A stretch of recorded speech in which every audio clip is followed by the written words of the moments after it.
به اسم رمز خصوصی سازی اتفاقی که در دوران آقای هاشمی افتاد، این طبقه نوکیسه فاسد ایجاد شد.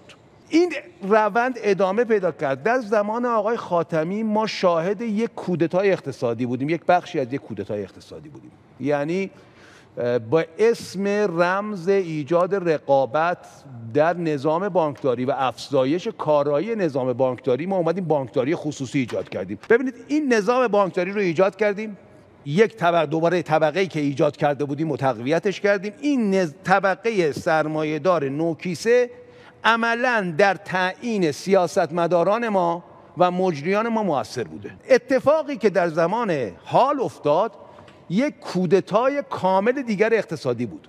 ببینید وظیفه تعیین ارزش پول ملی قانوناً در تمام دنیا با بانک مرکزی است، بحث حاکمیتی است. دولت کنونی آمد این رو واگذار کرد به بخش خصوصی. این دیگه قوقا بود که آقا ارز باید در یک بازاری تعیین قیمت شود. توافقی بین چند نفر. من چند تا صادر کننده دارم که 95% صادرات دستشونه؟ یا تا 20 تا.